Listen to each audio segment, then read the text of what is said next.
Bonjour à tous, Jean-Robin, journaliste. J'enquête sur la Chine communiste, son déclenchement de la Troisième Guerre mondiale par une attaque biologique, son infiltration de la France et de l'Occident et du reste du monde, et les conséquences de cette inflation politique, on va dire, cet expansionnisme de l'empire communiste chinois et du communisme en général. Et aujourd'hui, je vais vous parler à chaud. Je viens de terminer un débat houleux, enfin qui avait commencé doucement mais qui s'est fini de manière assez houleuse, avec des gens qui croient encore que l'origine de quelqu'un le détermine au point de l'exclure du débat politique, de lui mettre une étoile jaune. Donc là on est en plein dans les débats sur les vaccins, pro-vaccins, anti-vaccins. Certains, y compris en Israël, ont estimé devoir ressortir l'étoile jaune parce qu'ils estimaient être discriminés au point où l'avaient été les Juifs pendant la Deuxième Guerre mondiale, ce qui est évidemment exagéré de mon point de vue, mais figurez-vous que quand on débat en France en 2021 avec des Français de souche qui se disent bien sous tout rapport, catholiques, etc., eh bien, au final, ça se termine par « tu es un juif, donc on va te mettre l'étoile jaune ». Donc ça, c'est quand même assez hallucinant. Et je résume, je caricature à peine ce qui vient de se passer. Donc j'étais sur Radio Loudi, qui est un gars qui est intervenu récemment sur la chaîne de Richard Boutry, avant de se rendre compte de la supercherie, mais il n'a pas suivi mes conseils, donc voilà, comme d'habitude. Mais bon, il m'a proposé une interview, donc je suis déjà suffisamment censuré ailleurs, et s'il y a un minimum d'audience, j'y vais parce que j'ai toujours cet espoir de pouvoir convaincre quelques personnes, même si je savais pertinemment où je mettais les pieds. J'étais d'une part curieux de voir jusqu'où ça irait, et d'autre part, j'espère toujours toucher les 1%, peut-être 2% de gens qui écoutent, et qui ne sont pas totalement lobotomisés par le discours, en l'occurrence ici d'Alain Soral et de Pierre Hilard. Donc on a commencé en effet par ces sujets-là. Tout de suite, Loudi a voulu savoir ce que je pensais d'Alain Soral, alors qu'il le savait très bien, enfin ceux qui suivent mon travail depuis longtemps le savent très bien, et de Pierre Hilard ensuite. Mais moi-même, j'étais venu préparé, donc j'ai répondu point par point. Donc je vous invite à regarder cette vidéo, qui n'était pas sur YouTube, il a vite basculé sur je ne sais plus quel site, mais qui ne subit pas les foudres de la censure sur YouTube. Donc là, il se lâche un peu plus, et moi je préfère que les gens disent ce qu'ils ont sur le cœur, même si au final c'est n'importe quoi. Et là, en effet, me renvoyer à mes origines, pour m'exclure même du pays pour lequel je me bats et pour lequel ma famille se bat depuis des siècles, franchement, c'était ridicule. Mais c'est important de savoir que ça existe encore, et que ça prend de l'ampleur, précisément, et j'ai essayé de l'expliquer, mais il n'a pas voulu comprendre. C'était une des stratégies du communisme, de faire diversion du communisme par des boucs émissaires, comme les juifs, comme les musulmans et comme d'autres. Et on retrouve d'ailleurs, c'était la réflexion qu'on se faisait avec ma femme, puisque ma femme n'est pas française de souche, c'est une Kabyle, et donc dans le mouvement anti-islam, elle avait rencontré des gens parfaitement racistes à son égard, qui lui disaient tout anti-islam que tu es, on te renverra dans ton pays, ce qu'on a dit aussi à Majid Oukacha, ça c'était les identitaires. Donc vous voyez, des deux côtés du spectre, de Soral Hilard à riposte laïque identitaire, il y a le même... je ne sais même pas comment dire, parce que c'est... Oui, c'est un renvoi aux origines qu'on ne peut pas changer, et qu'on n'a pas choisi, mais ça nous déterminerait quand même tout le reste de notre vie, par rapport à certains débiles qui en ont décidé ainsi. Donc franchement, c'était inacceptable, et j'ai pourtant passé 3 heures avec ces gens-là, mais au bout de 3 heures, quand on me renvoie à mes origines, pour me dire qu'on me mettrait la rouelle, comme l'avait fait Saint-Louis, aux Juifs à l'époque, et qu'on me déporterait, là j'ai dit stop, parce que j'ai des limites, vous voyez, je suis pour la liberté d'expression, je débat avec des gens qui sont clairement dans l'illégalité pour certaines de leurs paroles, et qui se cachent, ils ne parlent pas sous leur vrai nom, moi je parle sous mon vrai nom, donc j'assume tout ce que je dis. Mais Monsieur K, en l'occurrence, puisque c'est de lui dont il s'agit, nous a rejoint dans la discussion au bout de 2 heures, une discussion plutôt de bonne tenue, j'ai trouvé, on n'était pas d'accord évidemment, mais au moins on s'écoutait et il n'y avait pas d'attaque personnelle. Mais quand Ludi a invité à nous rejoindre Monsieur K, là ça a changé de tonalité, là il est parti bille en tête sur les juifs, sur le judaïsme politique, sur le Talmud, sur machin, et ça, cette obsession-là, parce que c'est la même qu'il a depuis toute sa vie, il a été biberonné là-dedans. C'est une partie du catholicisme qui est absolument insupportable, qui croit encore que dans la Bible, comme il me l'a cité, en ne comprenant pas l'extrait de la Bible qu'il citait, c'est la faute des Juifs, vous voyez, les Juifs déicident. Non mais franchement, on est au XXIe siècle et il y a encore des gens qui croient à ce genre de faribole et qui ramènent tout aux Juifs. Donc Mao, en fait, était entouré de Juifs, Robespierre, en fait, c'est Rubinstein. Quoi d'autre? Qu'est-ce qui m'a sorti? Ghebreyesus de l'OMS, en fait, c'était un falacha si on remonte à la Xème génération. Donc, en fait, ce genre de personne, qui n'est pas bête pourtant, et c'est ça qui est triste. C'est comme Soral n'est pas bête. Comme Hilar n'est pas bête. Mais ils ont cette obsession absolument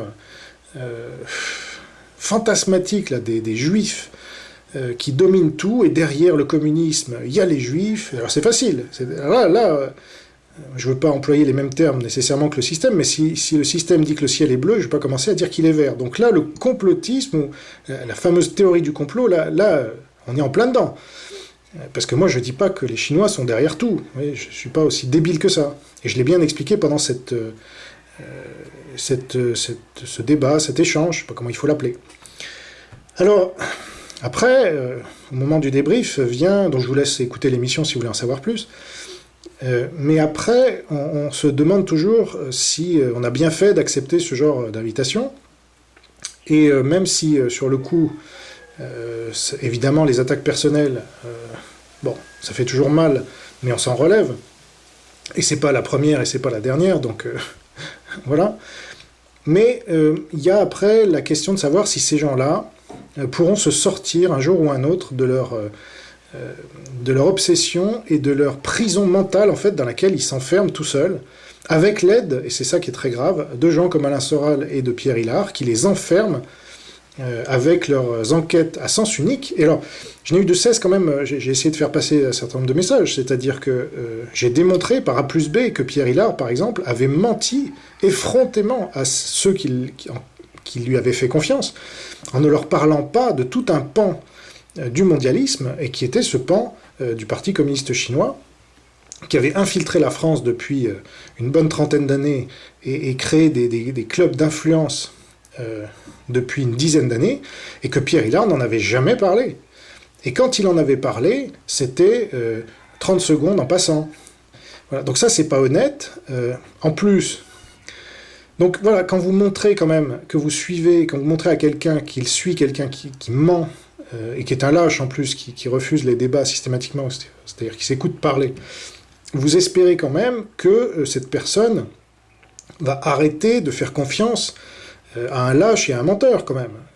Et ça, c'était mon espérance en rentrant dans ce débat-là, c'était de me dire, bon, ok, ils ont une idéologie, pourquoi pas, ils ont creusé ça à fond, donc ils se sont persuadés eux-mêmes que c'est l'alpha et l'oméga. Maintenant, si je leur démontre par A plus B que leur chef, c'est-à-dire ils ont des chefs ces gens-là, ceux dont ils se réclament en tout cas, leur ont menti, les ont trompés parce qu'ils se sont eux-mêmes trompés. Pierre Hilard s'est trompé, et ça je vous renvoie au débat, où je l'ai bien démontré, parce que j'ai un peu résumé ma vidéo la 200e vidéo réservée aux souscripteurs, où je traitais du cas de Pierre Hilard. Je ne suis pas allé aussi loin dans le débat, parce que, voilà, mais ceux qui ont vu cette vidéo savent à quel point Pierre Hilard est un escroc, en fait. C'est un escroc intellectuel, bien sûr, pas forcément financier, ça j'en sais rien, mais intellectuel, ça c'est sûr. Et donc ça, je l'ai bien démontré dans ma vidéo. Donc, on a toujours l'espoir que les gens vont quand même un peu tendre l'oreille et se dire, mais est-ce que Jean Robin dit complètement n'importe quoi, ou est-ce que tout le travail qu'il a fait, qui a été reconnu comme un travail de qualité par Monsieur K d'ailleurs, au passage, eh bien tout ce que j'ai révélé a été caché par Pierre Hillard. D'accord ? Et on ne peut pas comprendre ce qui se passe si on ne prend pas connaissance de ces faits. Voilà, donc c'est une tromperie, c'est un mensonge, et donc si on accepte ce genre de tromperie et de mensonge, eh bien on est prêt à tout accepter. Et ça, c'est le début de la fin, si vous voulez. Donc, ces gens, je ne sais pas quel âge ils ont, apparemment la quarantaine est à mon âge pour Lodi, Monsieur K, je ne sais pas, mais ils sont partis en fait pour creuser ce trou dans lequel ils s'enferment tout seuls, ce que j'appelle le ghetto numérique, là, dont ils semblent être très fiers, d'être tout seuls dans ce ghetto, et même au niveau mondial, ils n'ont personne avec eux, mais c'est pas grave, parce qu'il n'y a pas d'international antisémite, ou en tout cas, si, alors, là, après, on peut dire effectivement que la Chine est en train de l'assembler un peu autour d'elle. Les pays musulmans sunnites et chiites, par exemple, qui sont relativement antisémites, la Chine est en train de faire l'alliance avec eux. C'est pour ça que ils sont en train de plus en plus de s'éloigner d'Israël, et non pas de s'en rapprocher, contrairement à ce que prétend M. K, en parlant des nouvelles routes de la soie. Donc ça, il n'a pas compris. Mais bon. Donc la Chine, un peu comme l'Allemagne nazie, était en train de faire l'alliance de toutes les dictatures et tous les courants les plus totalitaires au monde, comme on le voit avec les talibans aujourd'hui, c'est eux qui les ont mis au pouvoir, et c'est pour ça que vous allez voir une déferlante migratoire sur l'Europe.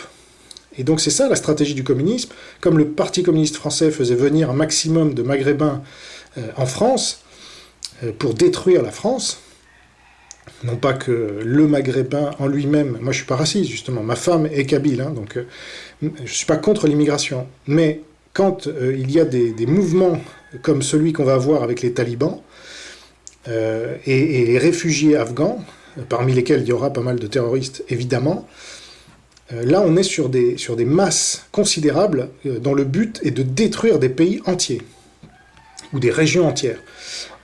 Donc là, on voit la stratégie du communisme, justement. C'est la Chine qui a poussé, qui a aidé les talibans, notamment dans ce but.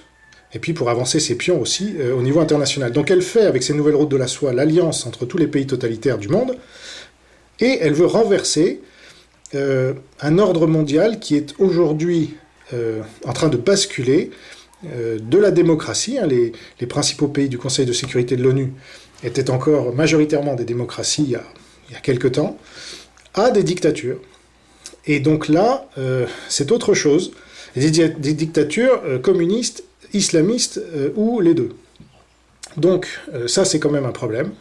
Mais nos compères, là, les deux compères à qui j'en ai parlé, n'en ont absolument rien à faire, n'ont aucune conscience du fait qu'en France, le communisme domine, et quand bien même ils en auraient conscience, de toute façon, ce seraient les juifs derrière, donc voilà. J'ai même pas eu le temps de parler du dîner annuel du CRIF. Si, du dîner annuel du CRIF, j'en ai parlé, mais du dîner annuel de l'humanité, vous voyez, où se réunissent tous les médias, parce que pour eux, la meute médiatique, vous savez qui c'est. C'est toujours les mêmes arguments, sauf que le dîner annuel de l'humanité, ça ne les intéresse pas, parce que ça vient contredire radicalement leur thèse, d'accord ? Et je suis le seul à en parler, et c'est bien dommage, parce que là on voit quand même un pays comme la France plonger un peu dans les mêmes affres que sous l'occupation, sans vouloir trop exagérer, mais ce genre de courant-là, qui a été instrumentalisé par Mitterrand, l'antisémite, puis Chirac, puis tous les autres, qui en ont fait des tonnes pour les juifs morts, et qui ont fait le contraire pour les juifs vivants. On peut résumer comme ça la politique vis-à-vis du communautarisme juif en France depuis 50 ans, eh bien, ça a fait monter l'antisémitisme, ça a fait monter le communautarisme, et donc aujourd'hui, des gens qu'on accuse de tenir les manettes en France sont obligés de quitter le pays parce qu'ils sont menacés. Hein. Donc c'est n'importe quoi, ça ne tient pas. En Chine, j'en parle même pas, puisqu'ils sont quelques centaines, hein, sur 1,4 milliard de gens, il y a quelques centaines de juifs, et le peu qu'il y a sont persécutés. J'ai fait toute une vidéo sur ce sujet, donc je vous y renvoie si ça vous intéresse. Donc voilà, est-ce que j'ai bien fait de faire ce débat ? Eh bien, je pense que malgré tout que oui, malgré les insultes, malgré la tension, je pense que malgré tout, moi j'ai accepté une invitation, j'ai tendu la main. C'était peut-être naïf, mais moi je veux croire quand même qu'on peut faire des choses avec certains d'entre eux, Pas forcément ces deux-là, mais certains de ceux qui écoutaient peut-être, parce que, voilà, il ne faut pas croire que les gens ne changent pas. Alors ça met souvent du temps, mais j'ai parmi mes troupes d'ailleurs des gens qui viennent de chez Conversano et de chez pas d'où. Donc bon, c'était pas vraiment la même ligne, hein, Conversano. Donc je pense que je ne sais pas s'il y a des gens qui auront écouté ce débat et qui se seront dit bon, là les gars, vouloir mettre la rouelle à Jean Robin, c'est quand même n'importe quoi. Arrêtez vos délires. Donc si j'ai atteint cet objectif, eh bien tant mieux. Même une seule personne suffirait à me satisfaire et à me convaincre d'avoir eu raison de faire ce débat. S'il n'y a personne, bah, tant pis, mais au moins j'aurais tenté. Et donc je ne pense pas qu'on puisse me le reprocher. Je pense que c'était courageux d'aller dans ce genre de débat, parce que je savais pertinemment qu'on allait parler des juifs et des juifs et des juifs, alors que c'est pas le sujet qui m'intéresse, et c'est pas le sujet du tout.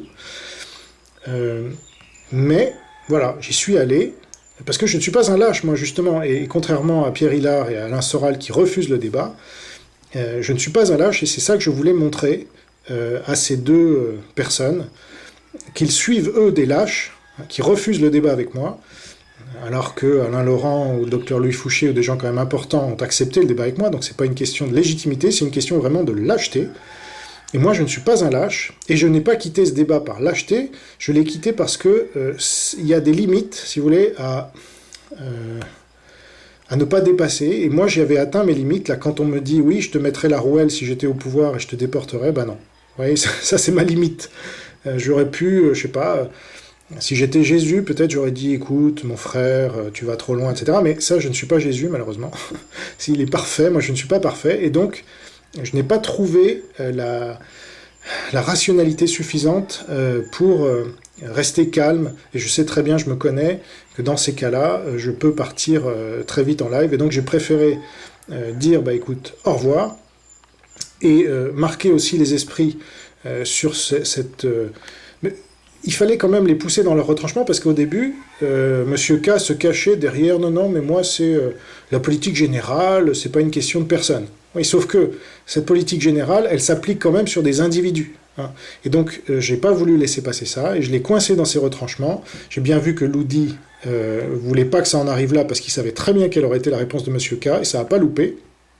Donc, il a assumé ses propos, et je lui ai fait dire qu'il mettrait la rouelle à toute personne juive ou d'origine juive, ou prétendument juif, ou je sais pas ce qu'il y a dans leur esprit, jusqu'à quelle génération ils remontent, franchement.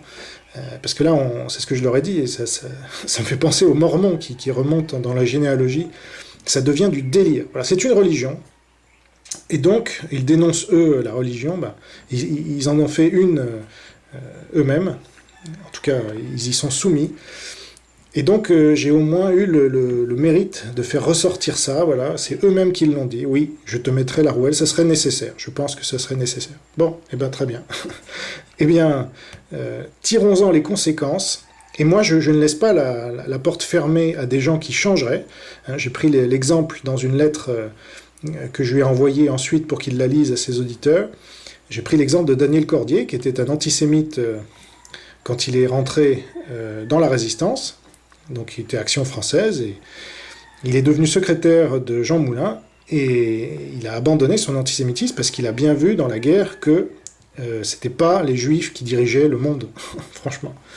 Mais bon, tout comme certains ont besoin d'être touchés par le virus du Parti communiste chinois pour se rendre compte que c'est pas qu'une simple grippe, hein, comme moi je l'ai été, et là je m'en remets vraiment doucement et à peine, alors que je suis en parfaite santé, eh bien d'autres ont besoin apparemment de la guerre mondiale, comme Daniel Cordier, pour se rendre compte qu'il y a autre chose que les juifs, et qu'ils n'ont pas ces super pouvoirs-là de super-héros que leur attribuent les antisémites.